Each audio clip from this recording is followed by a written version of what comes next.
107,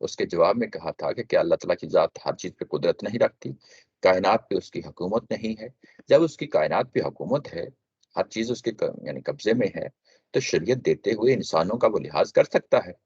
جب وہ انسانوں کا لحاظ کر سکتا ہے تو پھر اگر تم اس سٹیج پہ یہ فیصلہ قبول نہیں کرتے، نیچے ترجمے میں لکھا تم اگر اس کا یہ فیصلہ نہیں چاہتے تو اللہ کے سوا تمہارے لیے اس دنیا میں پھر تمہارا کوئی دوست نہیں ہے، کوئی مدد کرنے والا نہیں ہے، کوئی دوست نہیں ہے، مدد کرنے والا نہیں ہے۔ یعنی جو شہادت حق کی ذمہ داری تم کو دی گئی ہے، تم اس سے نکل آئے ہو تو جو اللہ تعالیٰ کے وعدے ہوتے ہیں اس امت کے ساتھ جو شہادت حق پہ کھڑی ہوتی ہے تو اس کے اگینسٹ پر کچھ سزاؤں کا اعلان کیا جاتا ہے، تم اس کے سزاؤں میں آ چکے ہو۔ یہ 107 میں بیان ہوا تھا، اور یہاں پہ آ کے یہاں نبی پاک صلی اللہ علیہ وسلم کو کہا جا رہا ہے، گویا کہ یہاں پہ مقدرات کی صورت میں یہ میسج ہمارے لیے بھی ہے، یہ ہمارے لیے بھی ہے۔ اور اگر ہم شریعت سے منہ موڑتے ہیں تو دنیا کے اندر جو رسوائی ہے وہ ہمارے لیے بھی ہے، یعنی اس کے اندر یہ سارے ہڈن میسیجز یعنی موجود ہیں۔ آگے بڑھتے ہیں، آگے یہ کہا گیا کہ الذین آتیناہم الکتاب، جن کو ہم نے کتاب دی ہے، اور وہ یہ کتاب کون سی دی ہے؟ یعنی تورات دی ہے، یعنی الکتاب انہی لوگوں میں سے جن کو ہم نے کتاب دی ہے، اور اس کے بعد کہا کہ یہ تلاوت کرتے ہیں جیسا کہ تلاوت کی جاتی ہے، یا تلونہ حق تلاوت ہی، جیسا کہ تلاوت کی جاتی ہے۔ اچھا، یہ کون لوگ ہیں؟ تھوڑے سے لوگ ہیں، یہ پیچھے آیا نمبر 88 گزر چکی ہے، وہاں پہ جب یہ بتایا گیا تھا کہ کچھ لوگ ہوں گے جو ایمان لے آئیں گے، کچھ لوگ ہوں گے جو ایمان لے آئیں گے، آیا نمبر 88 میں جا کے دیکھ لیتے ہیں۔ یہ دیکھیں، جب یہ کنکلوژن میں پہلی پیشن گوئی کی گئی تھی وہاں پہ وقالو قلوبنا غلف، ان میں سے ان لوگوں نے کہا کہ ہمارے دلوں کے اوپر غلاف آ چکا ہے، بل لعنہم اللہ، اللہ نے ان کے اوپر لعنت کر دی ہے ان کے کفر کی وجہ سے، فقلیلا ما یؤمنون، بہت تھوڑے لوگ ہوں گے جو ان میں سے نکلیں گے اور ایمان لائیں گے۔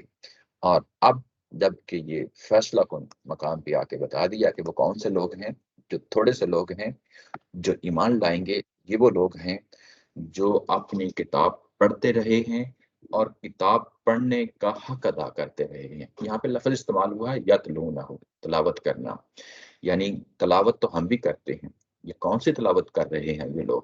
یعنی کہ تلاوت کرتے ہیں اور ایک ایک حرف پہ ڈیرا ڈالتے ہیں، جو کچھ وہ الفاظ کہہ رہے ہوتے ہیں تورات کے اس کو قبول کر رہے ہیں۔ ان کے نزدیک کوئی احوا نہیں ہے، کوئی خواہشات نہیں ہے، کوئی کلچرل ریلیجن نہیں ہے، وہ کوئی تعصب کا شکار نہیں ہے، وہ سرنڈر کرتے ہیں اللہ تعالیٰ کی ذات کے سامنے۔ یہی وہ لوگ ہیں جو اس تلاوت کا حق ادا کر رہے ہیں۔ باقی جو انہی میں سے جو باقی یہودی ہیں وہ کیا ہیں؟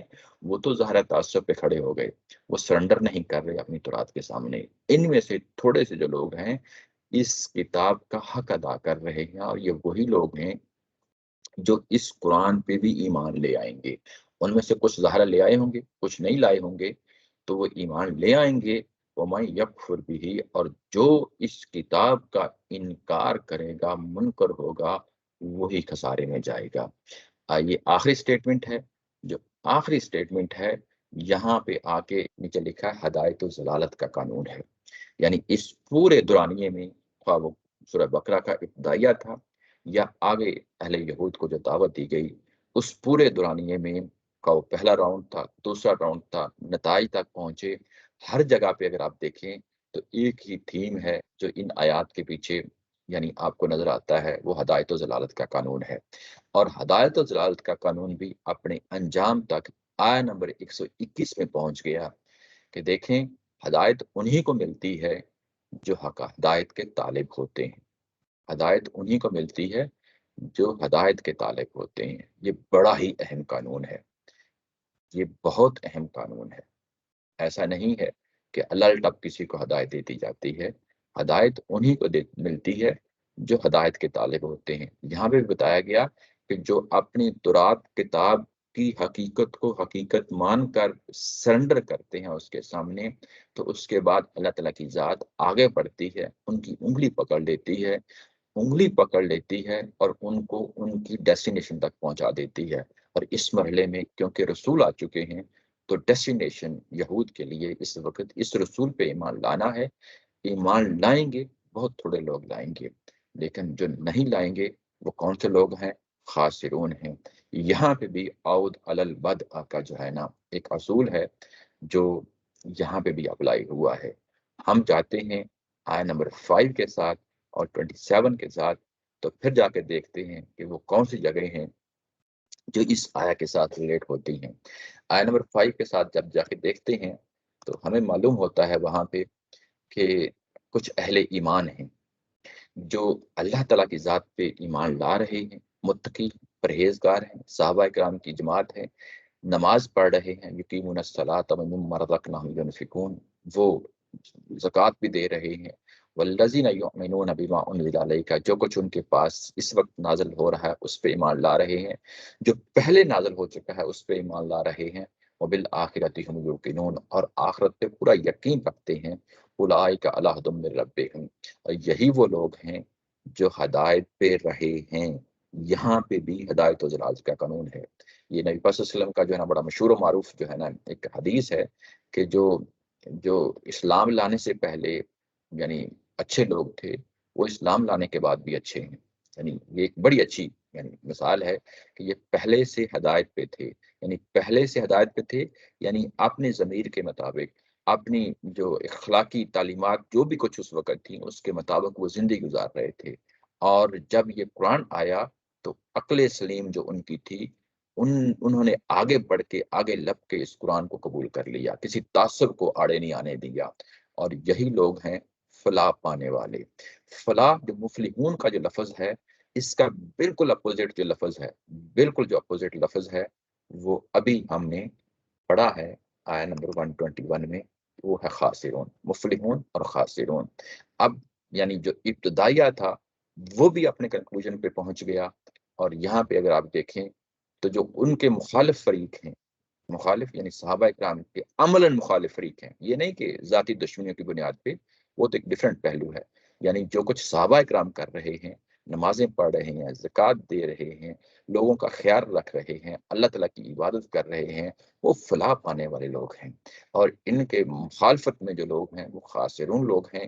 وہ پورا جو ہے قرآن مجید نے ایک ایک کر کے ایک ایک سٹیپ میں ایک ایک جو ہے نا لمحے میں ان کے رویے کو سامنے لا کے بتا دیا کہ مفلحون کون ہے اور خاسرون کون ہے.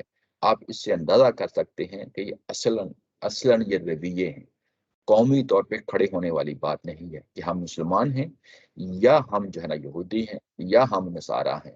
یہ بات قرآن نہیں کر رہا. قرآن کچھ یہ چاہتا ہے کہ کچھ وصف ہیں، کچھ اوصاف ہیں، وہ ہم اختیار کر لیں. اختیار کر لیں گے تو کامیابی و کامرانی ہے. خاسرون وہی لوگ ہیں جو جو یعنی انکار کرنے کے بعد تعصب پہ کھڑے ہو جاتے ہیں. یہ تعصب اتنا اندھا اور بہرا ہے کہ انسان کو کہیں نہیں چھوڑتا. یہ تو میں اکثر کہا کرتا ہوتا ہوں، بلکہ یہ ظاہر حقیقت بھی ہے. خواہ ہم یونیورسٹی میں پڑھ رہے ہوں، خواہ ہم یعنی سیاست کی کوئی بات کر رہے ہوں، خواہ ہم کوئی مذہب کی کوئی بات کر رہے ہوں، خواہ ہم کوئی بزنس کر رہے ہوں، خواہ ہم کوئی جاب کر رہے ہوں، بات وہی کرنی چاہیے جو حقائق پہ مبنی ہوتی ہے، جو دلائل پہ مبنی ہوتی ہے.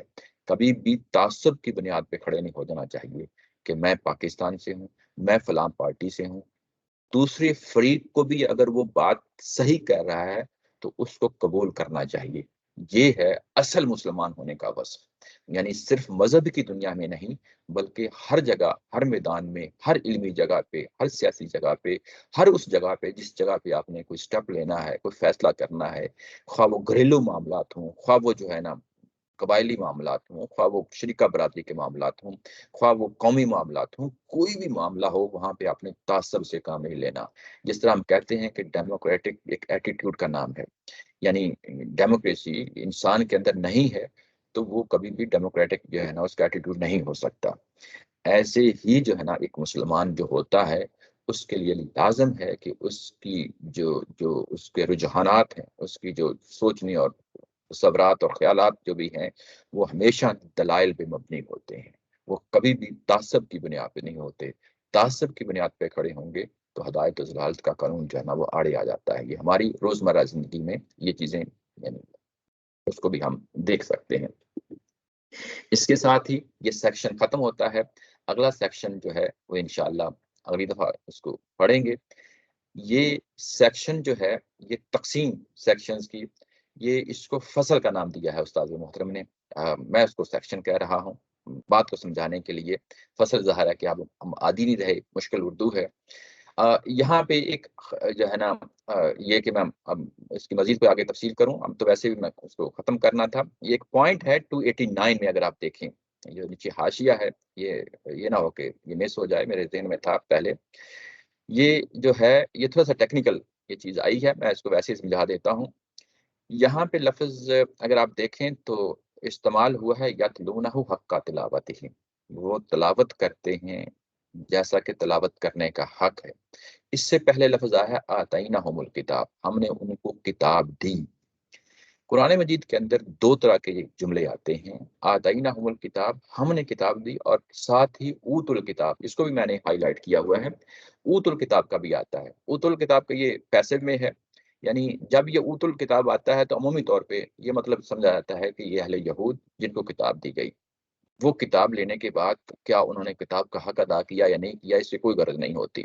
لیکن جب آتیناہم الکتاب آتی ہے تو قرآن مجید جب اس کو بیان کر رہا تھا تورات کے حوالے سے، تو گویا کہ بتانا یہ مقصود ہوتا ہے کہ جو پڑھ رہے ہیں کتاب کو، تورات کو پڑھ رہے ہیں، ہم نے یہ تورات انہی کو دی تھی۔ یہ بڑی امپورٹنٹ ہو جاتی ہے بات، یعنی کہ یہ تورات ہم نے انہی کو دی تھی، حالانکہ پورے یہود ہیں جن کو کتاب دی گئی ہے۔ تو قرآن جب یہ کہتا ہے کہ آتیناہم الکتاب، ہم نے کتاب ان کو دی، یعنی جو ان کا حق ادا کر رہے ہیں۔ تو قرآن مجید کا حق ادا کرنے والے وہی ہیں جو قرآن مجید میں ڈیرا ڈالتے ہیں، ایک ایک لفظ پہ غور و فکر کرتے ہیں اور اس کا حق ادا کر دیتے ہیں، اور اس کے بعد اللہ تعالیٰ کی ذات انگلی پکڑ لیتی ہے، ان کو ان کے انجام تک پہنچاتی ہے۔ جو محض تبرکن قرآن پڑھ رہے ہوتے ہیں وہ کچھ نہ کچھ ثواب تو مل جاتا ہے، اس میں تو کوئی شک نہیں ہے، لیکن یہ کہ کیا اس کا حق ادا کر رہے ہوتے ہیں، وہ جب تک اس کتاب میں نہیں اترتے اور سمجھتے نہیں ہیں، سرنڈر نہیں کرتے، وہ اس کا مزہ ہی مختلف ہے۔